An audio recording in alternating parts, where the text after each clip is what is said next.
Now, the debate in Parliament last week on excess deaths was very poorly covered in mainstream media.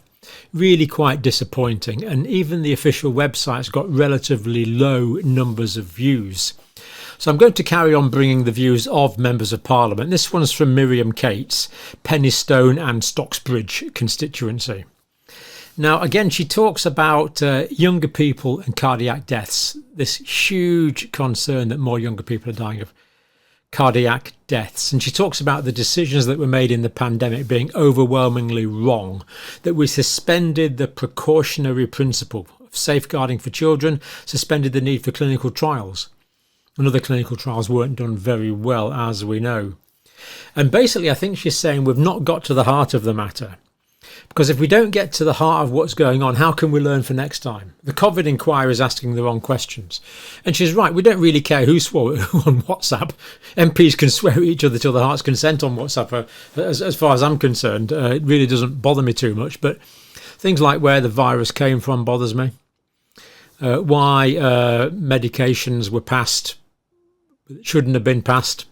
Why medical interventions were passed that shouldn't have been passed. Why more people were dying, why more people have carried on dying. The fundamental questions, to my mind, are simply not being asked. And of course, she brings out what I can only consider to be a national scandal, really, of the lack of parliamentary time on this. The idea that members should be forced into 3 minutes each for this topic is laughable. But over to Miriam Cates now and her contribution. Miriam Cates.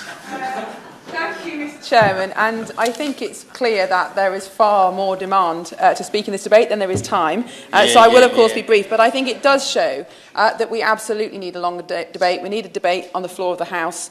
It's not just members in this room who want to speak, but members of the public have shown enormous interest. I don't want to go over the excellent points that have already been made, the data that's already been shared. We know we have a problem with excess deaths in this country, particularly amongst younger people, particularly cardiovascular disease. And that in itself is a huge challenge. And we need medical experts, we need statisticians to address those issues.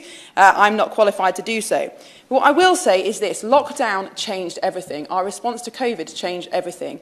And just as we look back on different periods of history, before the war, before the Industrial Revolution, I think in future we will look back before and after lockdown. Lockdown's changed our economy. It's changed how we relate to each other. It's changed our health. It's changed our understanding of children's development. But the conditions under which those decisions were made, decisions which were overwhelmingly wrong, in my opinion, though I absolutely do not blame any individuals given the pressure they were under, but the conditions under which those decisions were made have not changed.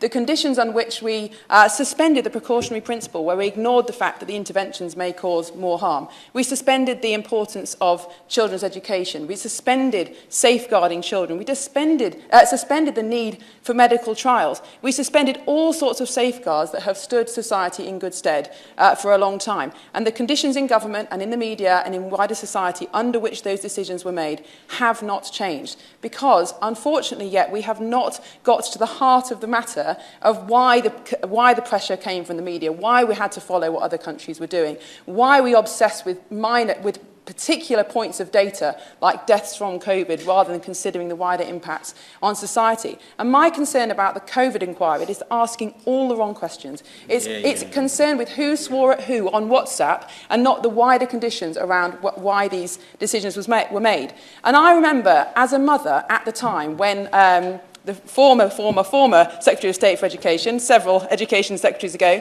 stood up in the House of Commons and said that he would close schools. And I remember shouting at the television, don't do it, because I could see the impact that it would have, not just on my own children, but on all the wider components of society. Society is like a big machine. You can't just take out one part and assume that the rest will continue to operate. We have seen that clearly over the last 3 years. We must address the reasons that the decisions were made. We can't do that in 3 minutes each. We must have a longer debate. Thank you.